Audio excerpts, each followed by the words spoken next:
श्रीमद् भगवद गीता सिर्फ एक धर्म का ग्रंथ नहीं है, बल्कि यह उस धर्म का मार्ग है जिससे हर इंसान अपने जीवन की दौलत, सुख, शांति और सफलता प्राप्त कर सकता है। जिस घर में गीता का पाठ होता है, उस घर में केवल भगवान ही नहीं आते, बल्कि सही निर्णय, धैर्य और समृद्धि भी आती है। श्रीमद् भगवद गीता भगवान की वह आवाज है जो बताती है, जब मन डगमगाए, निवेश डूबे, रिश्ते छूटें तो क्या करें।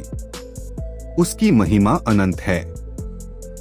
अगर ब्रह्मा, विष्णु और महेश भी इस ज्ञान का मूल्य आंक नहीं सकते, तो मनुष्य के प्रयास की सीमाएं स्वाभाविक हैं।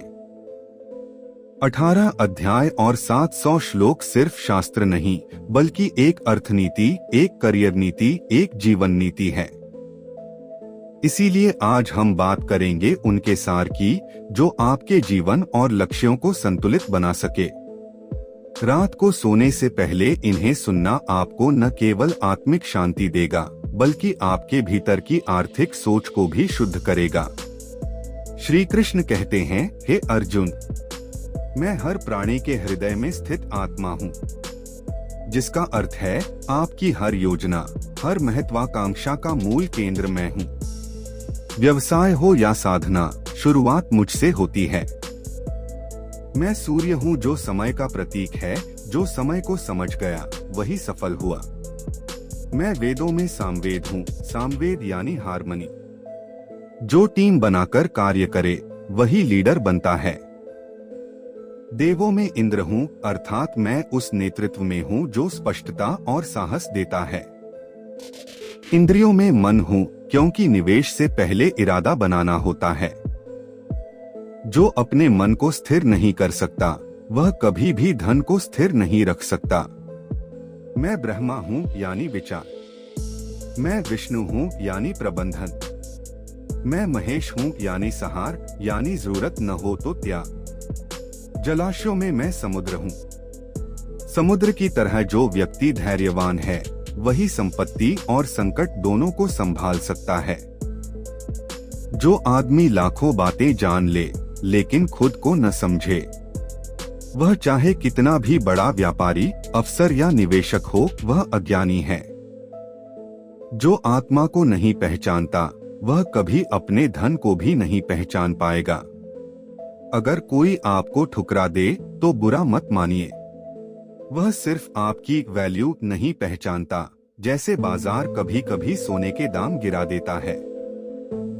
जो रिश्ता रुला दे, उससे बड़ा कोई परीक्षण नहीं, और जो रिश्ता रोता हुआ छोड़ दे, उससे बड़ा कोई परीक्षण नहीं, और जो रिश्ता रोता हुआ छोड़ दे, उससे बड़ा कोई घाटा नहीं। शांत रहिए। जो व्यक्ति वित्तीय, मानसिक और आत्मिक रूप से शांत है, वही निर्णायक है। आपको संकटों से ये 7 गुण बचाएंगे। 1. आपका ज्ञान यानी वित्तीय शिक्षा। 2. आपकी विनम्रता यानी अति निवेश से बचा। 3. आपकी बुद्धि यानी सही समय पर निर्णय। 4. साहस यानी जोखिम उठाने की शक्ति। 5. अच्छे कर्म यानी नैतिक कमाई। 6. सत्य वचन यानी विश्वास अर्जन। 7. ईश्वर में आस्था यानी जब सब डगमगाए वह थामे। आत्मा जानती है क्या सही है, क्या गलत, लेकिन मन वही करता है जो लालच कहे। सच्चा निवेशक वही है जो अपने मन की बजाय ज्ञान की सुनता है। मुश्किलें अकेला करती हैं, लेकिन उसी में नेतृत्व उभरता है। श्री कृष्ण कहते हैं, हे अर्जुन, जो न हर्ष में उन्मत्त होता है, न विषाद में टूटता है, वही मेरा प्रिय है।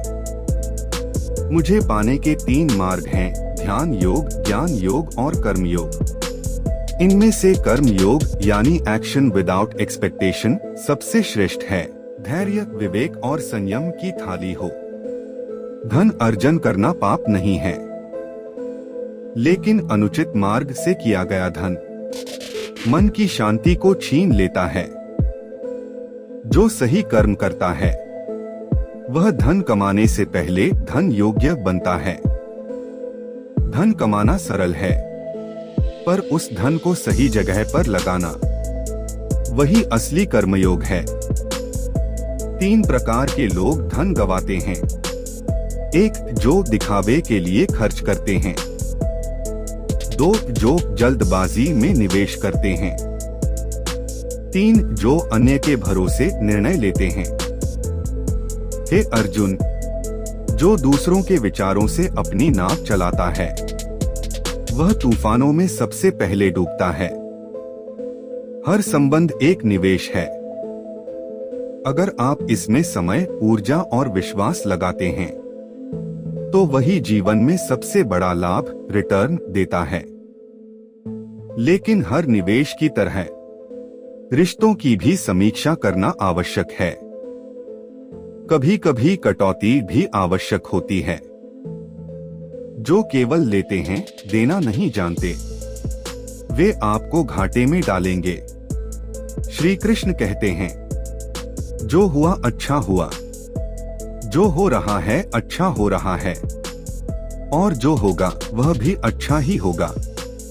इस वाक्य में केवल आध्यात्म नहीं है, बल्कि गहरा माइंडसेट प्रोग्रामिंग है। जो व्यक्ति स्वीकार्यता, एक्सेप्टेंस सीख लेता है वह तनाव में भी निर्णय ले सकता है, और आर्थिक निर्णय उन्हीं के लिए होते हैं जो डर नहीं, दृष्टि से जीते हैं। विचार और योजना में अंतर है। सोचना सबको आता है, लेकिन योजना वही बना पाता है जो वर्तमान स्थिति को स्वीकार कर आगे की दिशा तय करता है। श्री कृष्ण कहते हैं, जो योजनाएं बनाकर भी कर्म न करे वह केवल कल्पनाओं का दास है। न कोई तेरा शत्रु है, न कोई तेरा मित्र। तेरा असली मित्र है तेरा विचार और तेरा संयम। जो व्यक्ति विचार और संयम को साध ले उसे न दोस्त की आवश्यकता है न सलाहकार की। ऐसे व्यक्ति को कोई नुकसान नहीं पहुंचा सकता, न धोखा न हानि। ध्यान, ज्ञान और धन तीनों को एक साथ साधना कठिन है, पर असंभव नहीं। इन तीनों के बीच सेतु है नैतिकता, इंटेग्रिटी। जो सोच और कर्म में एकरूप है उसे कभी अपने निर्णय पर पछतावा नहीं होता। हे अर्जुन, याद रखो, जिस धन को तुमने मेहनत से नहीं, धैर्य से नहीं, सद्बुद्धि से नहीं कमाया है, वह धन तुम्हारे पास ठहरने नहीं आएगा। वह रुकता है वहां जहां ईमान प्लस योजना प्लस संतुलन है। श्री कृष्ण कहते हैं, हे अर्जुन, जिस प्रकार अग्नि बिना ईंधन के बुझ जाती है वैसे ही मनुष्य की ऊर्जा बिना लक्ष्य के नष्ट हो जाती है। और जो लक्ष्य सिर्फ भावनाओं से निर्धारित हो वह कभी भी आर्थिक रूप से फलदायक नहीं हो सकता। पहले विवेक, फिर विचार, फिर व्यवहार, यही निवेश की गीता है। सत्य ये है कि मनुष्य 2 चीजों से हारता है, एक भीतर की अशांति से, 2 और दूसरी बाहरी अवसर को न पहचानने से। जो व्यक्ति अपने मन को साध लेता है वह बाजार को भी समझने लगता है, क्योंकि बाजार वही है जो आपके मन के डर और लालच को भांपकर आपको भ्रमित कर सकता है। आत्मा स्थायी है, धन नहीं। इसलिए श्री कृष्ण कहते हैं, ना तो तू किसी धन को साथ लाया है और ना ही ले जाएगा, पर तू क्या बना, यही तेरा सबसे बड़ा लाभ या हानि होगी। आत्मा को सशक्त करना, निर्णय लेने की शक्ति को सशक्त करना, सही निर्णय, सही दिशा, समृद्धि। सच्चा सुख क्या है? 10 गाड़ियों का मालिक बन जाना या 10 वर्षों तक संतुलित जीवन जी पाना। श्री कृष्ण का संदेश यही है। बिना स्व को जाने समृद्धि सिर्फ दिखावा है। धन वहां रहना पसंद करता है जहां मानसिक स्पष्टता, संयम और नैतिकता तीनों हों। हे अर्जुन, जिस प्रकार एक व्यापारी पहले लेखा जोखा देखता है, उसी तरह मनुष्य को अपने कर्मों का भी लेखा देखना चाहिए। आपकी कमाई केवल पैसे की नहीं होनी चाहिए, बल्कि आपकी आदतें, विचार और निर्णय शक्ति भी रोज कमाई करें। 3 सवाल खुद से पूछो हर रात। 1. क्या आज का दिन मेरी आर्थिक नीति को मजबूत बना गया? 2. क्या मैंने कोई ऐसा निर्णय लिया जो जल्दबाजी थी?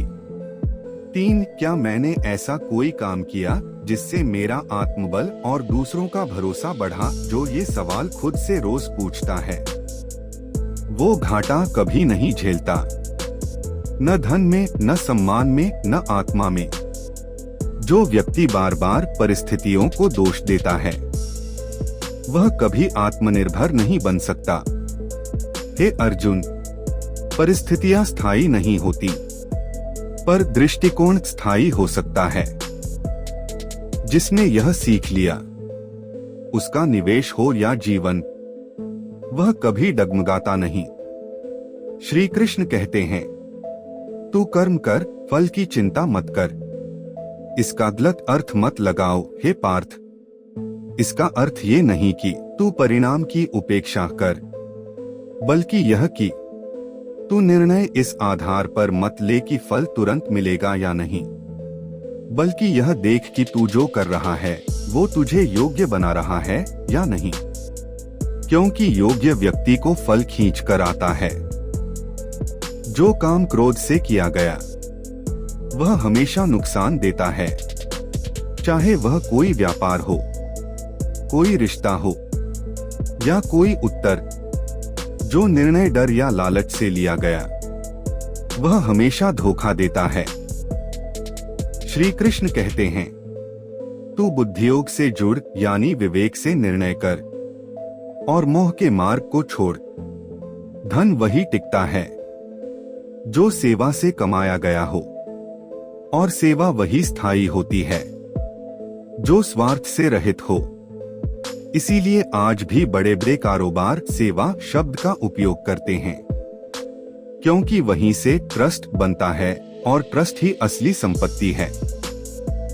हे अर्जुन, सुन, अगर कोई बार बार तुझे धोखा दे तो उससे दूरी बना, लेकिन कभी भी खुद को छोटा या अयोग्य मत समझ। हर घाटा एक पाठशाला है, हर धोखा एक पवित्र किताब है, हर चूक एक अगला अवसर बन सकती है। जीवन में 3 बातें कभी मत भूलो। 1. नौकरी या व्यापार, कोई भी रास्ता हो, उसमें सेवा का भाव जरूर रखो। 2. अपने खर्च को अपने उद्देश्य से बड़ा मत बनने दो। 3. जो सच्चा है वो धीमे चलता है लेकिन बहुत दूर जाता है। श्री कृष्ण कहते हैं, हे पार्थ, जो गिरने से डरता है वो कभी उड़ना नहीं सीखता। जो केवल सुरक्षित रहना चाहता है वो लाभ तो क्या, अपने अस्तित्व का विस्तार भी नहीं कर पाता। जो मनुष्य हर बार हानि से बचता रहा, वो अवसरों की भूमि में प्रवेश ही नहीं कर पाया। नुकसान क्या होता है? नुकसान केवल धन का नहीं होता, उसमें एक हिस्सा आत्मविश्वास का भी जलता है। लेकिन श्री कृष्ण कहते हैं, हे अर्जुन, जो वस्तु चली गई वह पहले से ही परिवर्तन के योग्य थी, यानी जो टूट गया वो आपके निर्माण के लिए रास्ता खाली कर रहा था। आधुनिक भाषा में एक घाटा अक्सर किसी भारी कर्ज से बड़ी शिक्षा बनकर आता है। जब धोखा मिले तब क्या करें?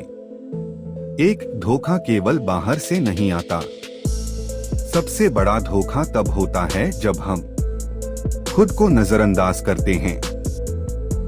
2. जो मनुष्य बार बार उसी भूल को दोहराता है वह स्वयं के साक्षी नहीं बल्कि दास बन जाता है। 3. धोखा रिश्तों में हो या व्यापार में, वह हमें विवेक का ऋषि बनाता है। श्री कृष्ण कहते हैं, जो ठोकर को देखकर भी सीधा चलता है उसका मार्ग सत्य नहीं, केवल जिद होती है। पुनर्निर्माण श्री कृष्णीय शैली में। हे अर्जुन, नया निर्माण उन्हीं के लिए संभव है जो भूतकाल को स्वीकार करके छोड़ने का साहस रखते हैं। सबसे बड़ा निवेश क्या है? स्वयं में पुनः आस्था रखना। जो व्यक्ति हारने के बाद दूसरों को नहीं, खुद को दोबारा विश्वास देना सीख जाता है, उसके पास संसार की कोई भी संपत्ति हार नहीं सकती। अर्थ चेतना, वेल्थ कॉन्शियसनेस। जैसे हवन में आहुति देने से अग्नि बढ़ती है, वैसे ही कृतज्ञता देने से समृद्धि आती है। कृपा वहीं बरसती है जहां लालच नहीं, संतुलन हो। जो व्यक्ति हर परिस्थिति में सीखता है, वह धीरे धीरे एक ऐसा चुंबक बन जाता है जिसके पास अवसर स्वतः खिंचे चले आते हैं। अर्जुन के माध्यम से श्री कृष्ण हमें यह भी सिखाते हैं, जिसने अपने मन को ही शत्रु बना लिया, वह संसार जीत कर भी अशांत रहेगा। इसलिए आर्थिक निर्णय पहले भीतर के युद्ध से जीते जाते हैं। बाजार की चालें बाद में आती हैं। आपने बाहर की स्थिति भले न बदली हो, लेकिन भीतर की स्थिति यदि सशक्त हो गई, तो वही कष्ट अब साधना बन जाता है। आगे बढ़ने के लिए श्री कृष्ण के 5 मंत्र। 1. धैर्य सबसे बड़ी संपत्ति है, बाजार में भी, जीवन में भी। 2. सत्य जो भी करो अपने भीतर सच्चाई से करो, यही सबसे विश्वसनीय ब्रांड है। 3. सेवा धन देने से बड़ा कर्म है समय, ऊर्जा और भावना देना। 4. विचार निर्णय लेने से पहले स्वयं से प्रश्न करना सीखो। 5. त्याग कभी कभी अपने ही बनाए मोह से मुक्ति लेना ही प्रगति है। संकल्प श्री कृष्णीय अर्थनीति हर दिन 1% सुधार करना, वही युद्ध का अभ्यास है जो प्रत्येक दिन अपने भीतर के अर्जुन को प्रशिक्षित करता है। वह एक दिन अपने ही जीवन का श्री कृष्ण बन जाता है।